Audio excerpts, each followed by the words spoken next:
guys, today a review. Here is the Juice On Portable MagSafe Battery Pack. I picked this up at Walmart. It was $40. Compare this to Apple's OEM MagSafe Battery Pack for $100. And this at 4,000 milliamp hours compared to 1,460 on the Apple OEM battery pack looks to be a pretty good save. It's the travel season.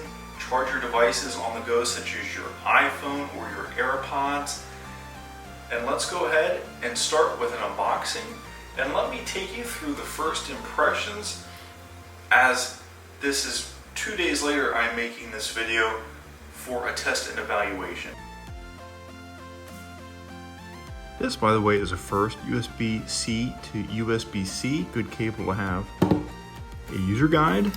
But compared actually to the silicone, yeah, it does sound, kind of plasticky and chintzy.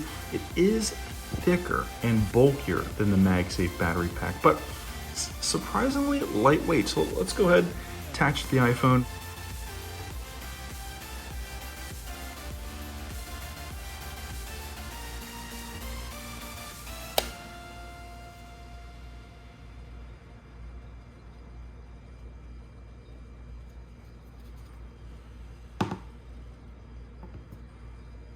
Now for my first impressions and remarks doing a test and evaluation. This is 2 days after the unboxing. That was filmed separately.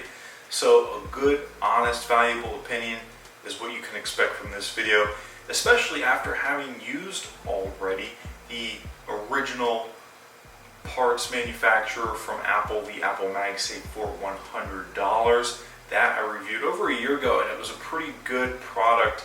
I like the rubber finish. This, however, is plastic, and even though it is bulkier and bigger than the Apple OEM MagSafe battery, I do think this is roughly just as light as the Apple OEM MagSafe battery. Also, just like the Apple OEM MagSafe battery pack, it's a Qi-enabled wireless charging pad. The only thing, just like the Apple OEM MagSafe battery pack, this does not charge, is the Apple Watch.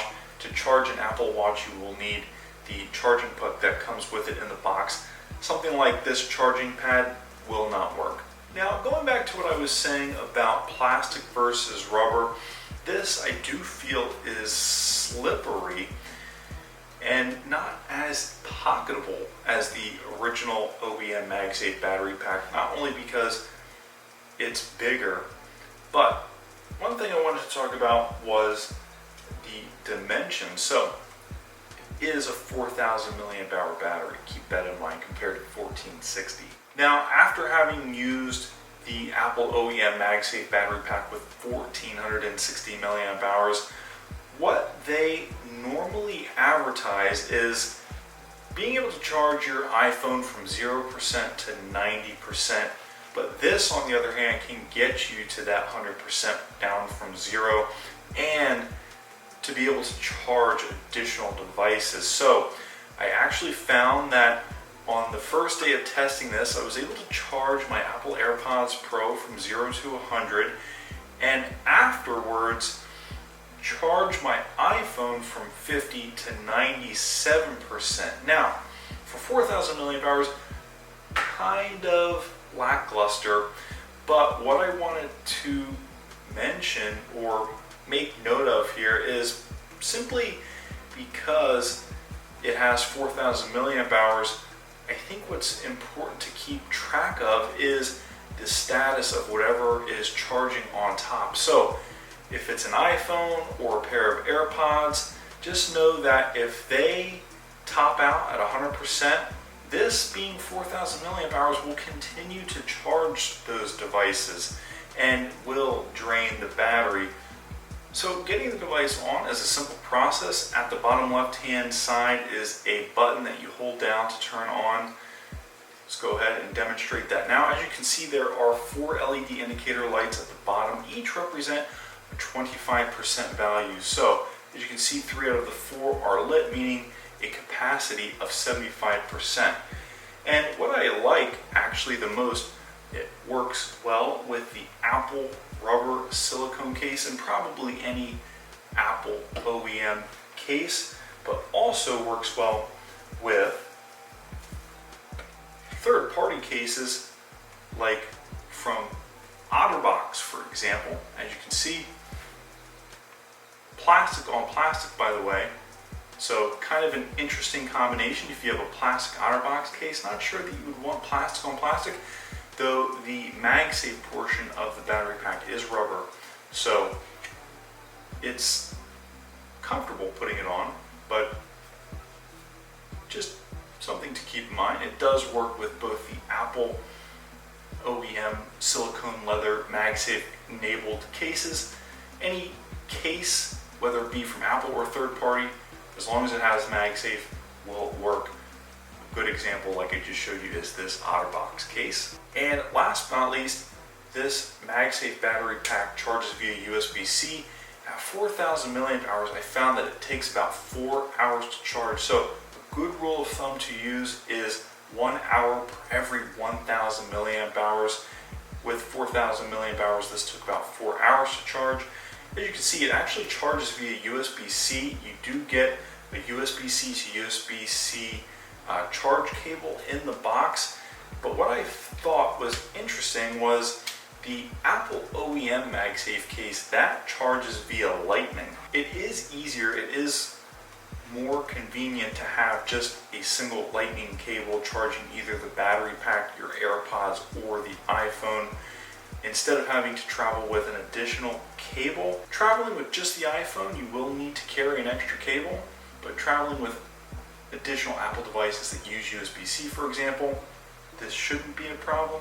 And actually, one thing that's pretty cool is, like me, if you make YouTube videos, if you make content with your smartphone, this actually attaches to the back of the iPhone. As you can see, I have it in a tripod phone holder, and it's completely seamless.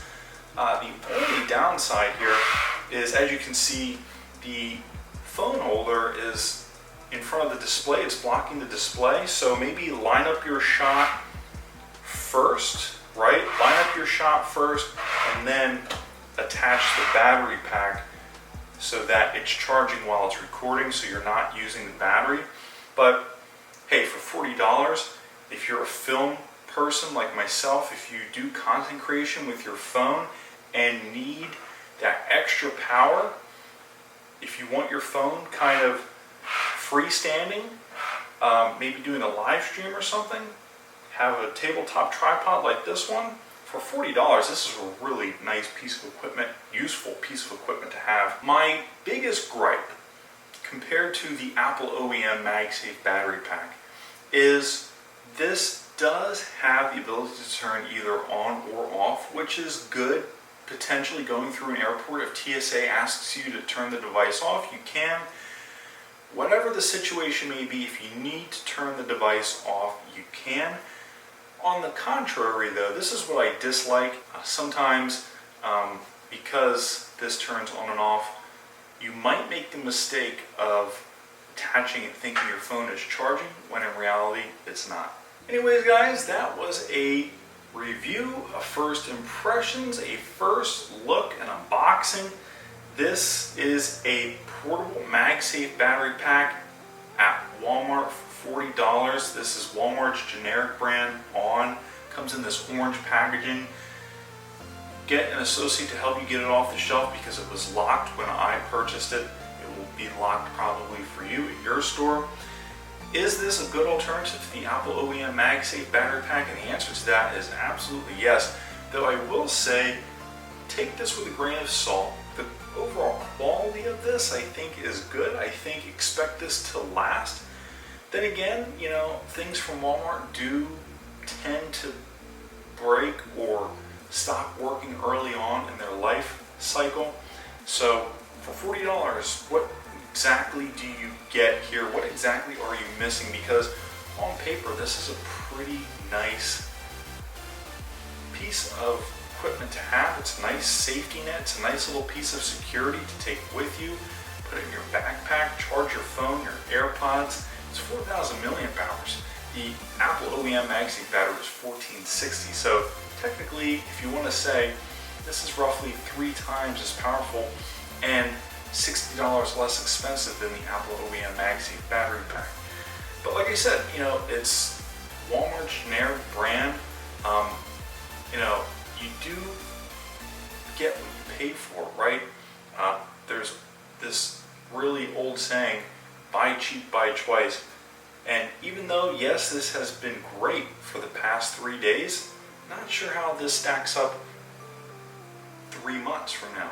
Okay guys, that's it for today's video. It's been an unboxing, a first impressions, a first look, a review. Today it was the On MagSafe portable battery pack. I picked this up at Walmart, it was $40. We compared this to the Apple OEM MagSafe battery pack for $100. On paper, this On MagSafe battery pack is more powerful, it is more adaptable. Also, what I wanted to quickly show you was having this attached to, or actually connected to, the MacBook Air. It can reverse charge the MacBook Air. So even though it's a MagSafe battery pack, it's intended to be used magnetically on the back of the iPhone. You can actually USB-C charge a MacBook Air and actually probably more ideally an iPad Pro. But what I wanted to show you was in the battery settings, it took this MacBook Air from 28% to 48% in about 30 minutes. I think it's 15 watts, this charger. So pretty impressive actually. Not like a big difference, 20%, but good enough, I think. Is this a good alternative to the Apple OEM MagSafe battery pack for $100? And the answer to that is an absolute positive yes. Though I would be skeptical how this plays out over time. Apple, with their 1-year warranty, usually makes solid products. Okay, hit that like button. I really hope you enjoyed this unboxing, first impressions, review, first look. This is the On MagSafe portable battery pack I picked up at Walmart. It was $40 because I picked this up at Walmart. That makes this a big box good. Hit that like button, subscribe. It's the travel season. This is great to take with you to keep your devices charged. Hit the bell icon to get notified when we post YouTube. Share this video with friends and family and comment down below for more. My name is John. Thanks again so much for tuning in. I will see you guys in the next video.